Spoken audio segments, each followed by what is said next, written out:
Welcome back to my mental health and crime channel. My name is Huda London. This is the case of the Idaho quadruple murders. This is for entertainment purpose only.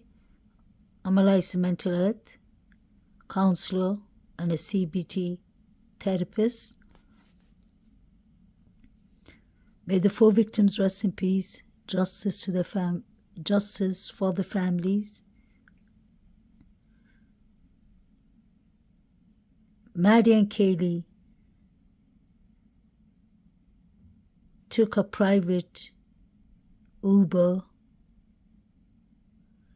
to the corner club at 10:15.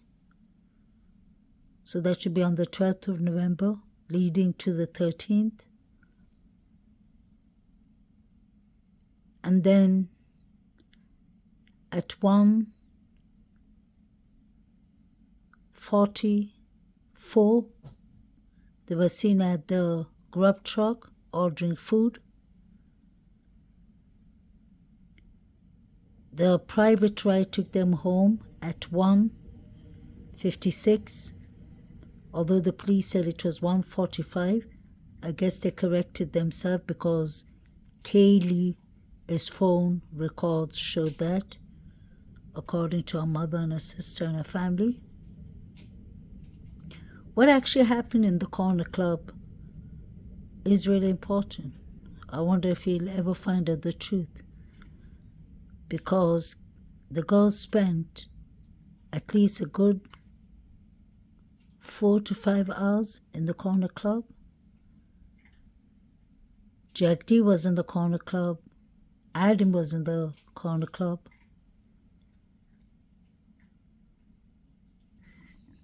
If Kaylee and Maddie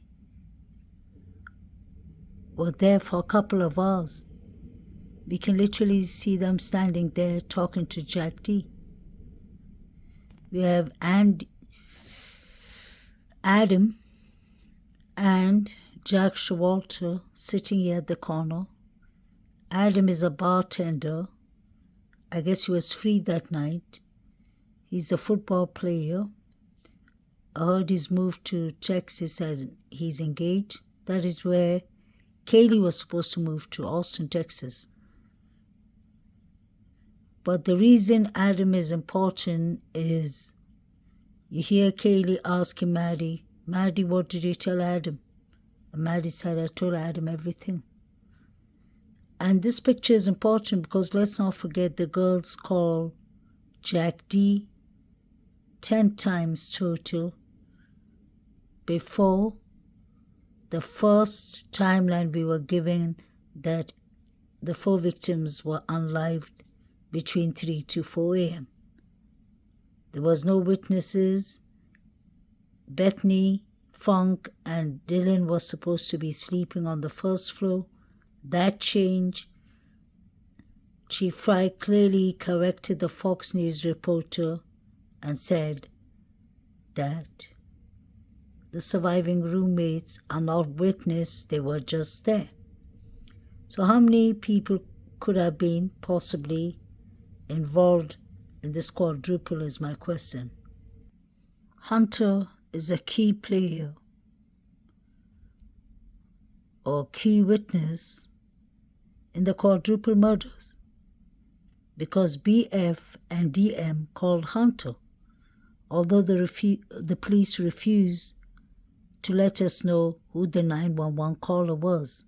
But it was clearly said that the surviving roommates summoned up friends, so you can imagine how much evidence was tampered with in such a sensitive, awful quadruple murders. Hunter allegedly took the pulse of either Zana or Eaton. He took the pulse of someone. I wonder what he witnessed when he came first to the scene. Because let's not forget, 8 hours has passed and nobody called the police, whether they were in a frozen mode, shock mode, whatsoever. Point being, no police was called in 8 hours. Was the scene staged? Was the scene cleaned? We would never know.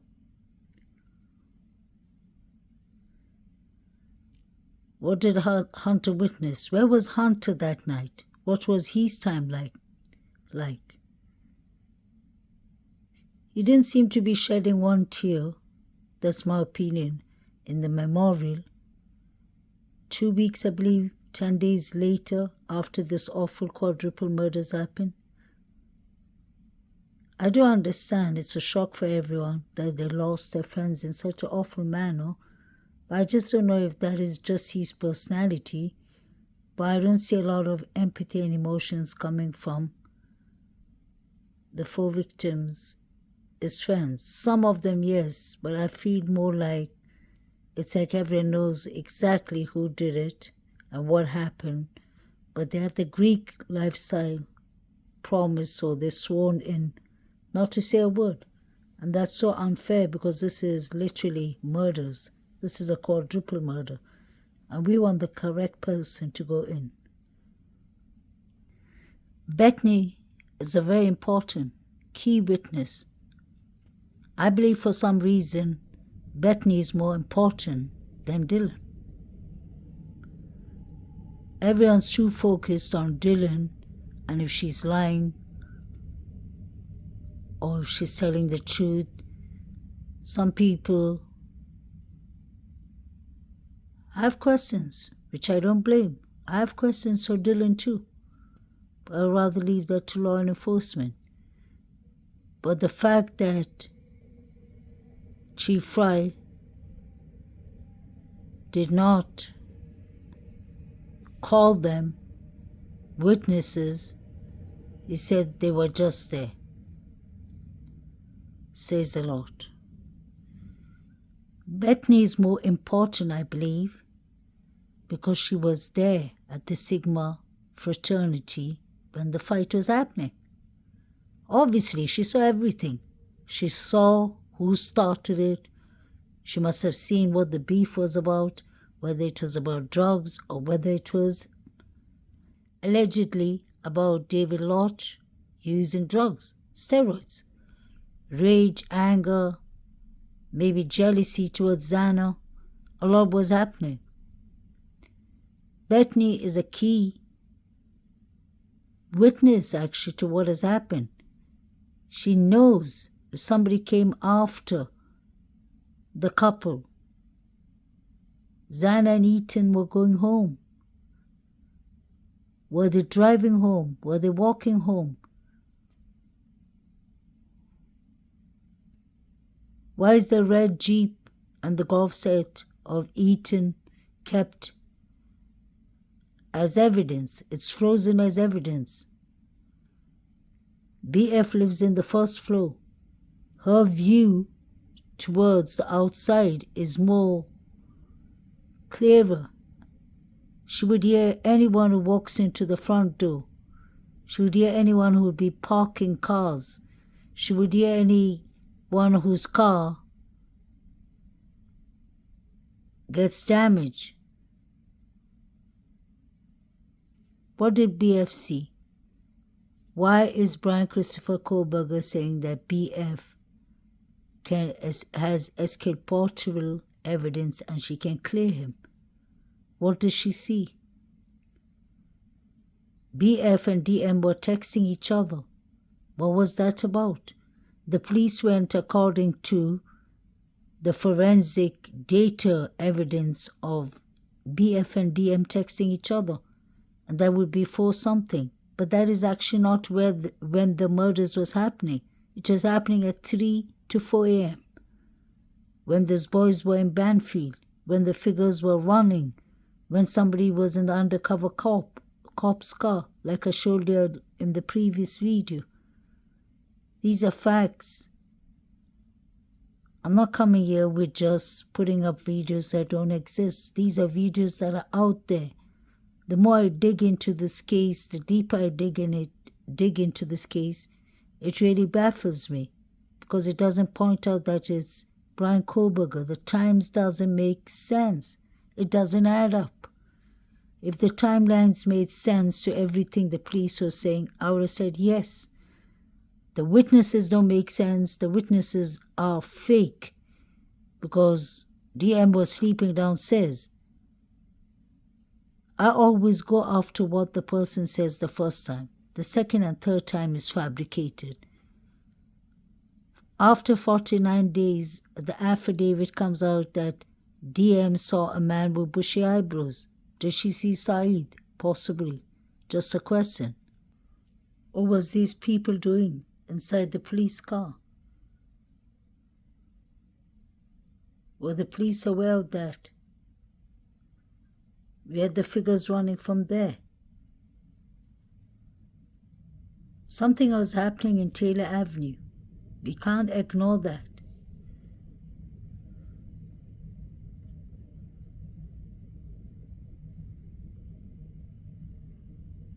How come Saeed's fingers and hands were cut? Isn't that evidence of when somebody uses a knife? A sharp-edged knife? You can even look at the date. It's 3:01. That is when everything was happening. Maddie's last call to Jack D was at 2:52. We heard somebody yelling, "Stop it, stop." Did Brian find participants for his research project that he was doing? Is that possible? My question is, what is the connection to Brian Christopher Kohlberger and the victims? So far, nothing. Why would he just decide, I'm going to go and unlive 4 people that you have no connection with? He could have done that in Washington Pullman. He could have chose another house. Why these victims? How come there's no blood evidence? Why are they after genealogical DNA that isn't accurate?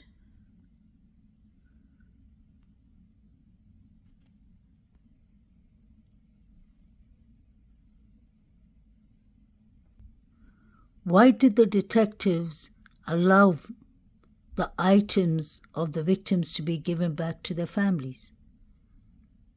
What if there's crucial evidence there? That was so unprofessional. I've even heard from experts on TV from law enforcement saying that wasn't a right move. I was shocked at the start.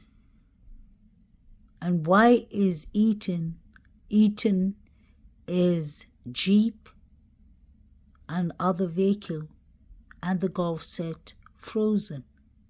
There has to be an explanation for that. Was Zana and Eaton hurt in the car? Were they injured? Were they beaten in the car? Trigger warning. Did something happen there?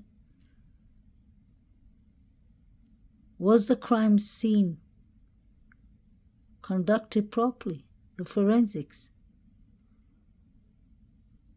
They took pictures, I agree, but was it tampered with it? Yes, it was, because the friends summoned people up there. What was it? A Sunday Brown? What were they up to? I don't understand. The surviving roommates heard noises. They were texting each other. Why did they wait 8 hours? Crime of passion. Could that be an ex-boyfriend? Could it be someone like Jack S., allegedly? Hoodie guy. In the beginning, the cops was focusing into the reserve officers training cops for possible Rambo-style knives. So there was a lot of things that were going on in the beginning.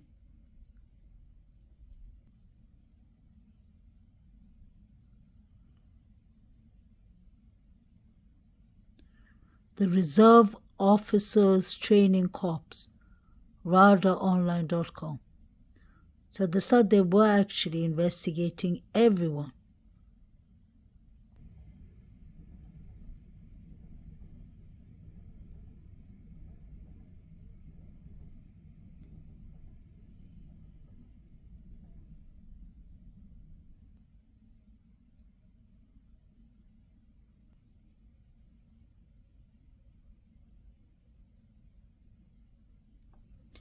I don't think the coroner obviously told us exactly what happened, but it's so sad when you read upstairs mutilated bodies of the 4 victims. This was a serious quadruple murder or murders.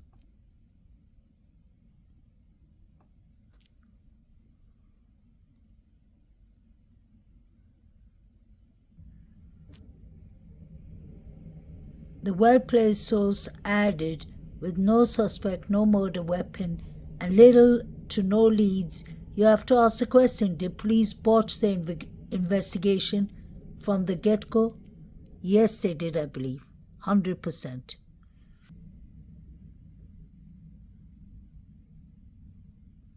And we have concrete backing. She put it together. It could be conflicting stories. We just don't know. This is the information that I stand behind. I think that when they say 1:45, I think they're kind of referring to the whole group arriving approximately 1:45. I believe that maybe Ethan and Zamet, and I don't know, may have gotten home around that time. And then the girls, obviously 1:59-ish, is shortly after. So they're just kind of grouping that the group arrived home around 1:45-ish. We do know about Kaylee and Maddie. And some of the time stamping afterwards, that your sister was making calls, right? She was making calls as late as almost 2 o'clock. Yes. How do you know that? So she was on my mom's cell plan. So We pulled my cell plan. on Sunday, I was able to pull those cell records. And you could see that she was calling somebody out. Yeah. Does it seem like they may have been involved, or does it seem like No. No, not at all. Kaylee had no shame in kind of power calling. So it fits Kaylee. Yeah, and we know who she was calling, and this person is, and this person was asleep, unfortunately, was not getting the calls, and it was, I don't know, a few calls for half an hour. She called him a couple times, but no, it was not. We do not believe she was calling him for help. We believe that she was just calling him to come over. If Kid in imminent endanger her or Maddie, they would have called 911. They would not have been calling this person. Yeah. And that was around 2. Yeah, so at that time we Started believe, around 2:30. yeah, we believe that the girls were just fine. So from those phone records, it looks like the girls may have been alive around 2:30. 2:30 is what, the last call? No. The last call is shortly before 3 a.m. Sure, yeah, that's right, 2:50 something. 2:52. For both of them. It's Right. and still no killer, still no motive. And How no are you guys weapon. holding up? Yeah, I think it's fine. They obviously are, the same people to us, but they were different to all of us. To my mom, it was a daughter. To my aunt, they were nieces. To me, they were sisters. And we all had different, very complex and amazing relationships with both of them. So it's going to feel different. Empty. Yeah, for all of Kaylee was us. just home. She just left on Friday. She left on Friday morning to go to a Pi-Fi party, and she just bought a brand new Range Rover, and she contemplated all day long back and forth whether she should go home, and because she just really wanted to show it to Maddie, and some other friends and whatnot. And she's just like, Mom, I'm gonna go to the Pi-Fi party, and Maddie's got to see this my new ride. And I'm like, for sure. Like, I mean, it was nice. It was really nice. She just bought it that day, all her own. And I talked to the girls on, she had a fun time on Friday night, both of the girls, and then both of the girls texted me on Saturday. So you were talking Afternoon. Saturday afternoon. Yes, Saturday afternoon. They sent me pictures of themselves, and Kaylee called me around 2:30-ish on Saturday afternoon. And then I was texting Kaylee just randomly on Sunday. And right about those, when I look back at my times that I was texting Kaylee, the police were swarming. So you were trying to get a hold of her on Sunday morning. Yeah, just random talking. Yeah. Yeah, just, hey, what's going on? How did you guys do last night? We talked a lot. And she was supposed to be home on Tuesday. She said she'd be home on Tuesday. We were talking a little bit earlier, but It's like So Kaylee attended a party on Friday with the sorority girls. Although the mother said everything was fine and she had a good time, I wonder if anything happened there. Could the girls have been despiteful or jealous or envious that Kaylee had everything together, kind of, on the outer surface? She bought herself a nice ride, a nice Jeep, a Land Rover. She was going to visit Europe for a couple of months, and she got herself a job in Austin. So she was searching for a roommate. Could that have could that have upset her former boyfriend that she allegedly broke up 2 weeks with before this quadruple murders? I hate to say this, but it seems like Kaylee got the worst injuries. So was somebody really obsessed with Kaylee? Was somebody stalking her like it was said? Did she have a stalker? Something had to be up with Kaylee. I believe they all were targets by different people. Did something happen in the sorority party? Was this all sororities and fraternities ganging up on these 4 students? And maybe Brian Christopher Kohlberger is part of it, or maybe he's just a scapegoat here. It is possible because they don't have any solid evidence on Brian Christopher Kohlberger. There's no motive from his side towards these 2 girls. And why would Brian Christopher Kohlberger hang around for 49 days if he did this horrific quadruple murders? Something doesn't add up here. If you start with the timelines 3 to 4 a.m., I would have looked more on searching for the figures running, focused more as a detective on the people inside the car of the undercover police that I showed. These are things right in front of our eyes. These are not things we can edit or make up. I have no experience in technology like you'll know. Not that much at least. Which I need to learn. It helps for the content to sound much better and look much better. But my point is to get the message across that this quadruple killings is not only Brian Christopher Kohlberger. He could be innocent or he could be the master of the plan. But he didn't do this by himself.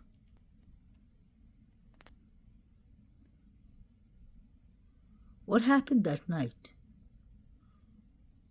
What actually happened? Did something happen in the corner club that led to people pre-planning the quadruple murders? Was it something that happened in the Sigma Chi party?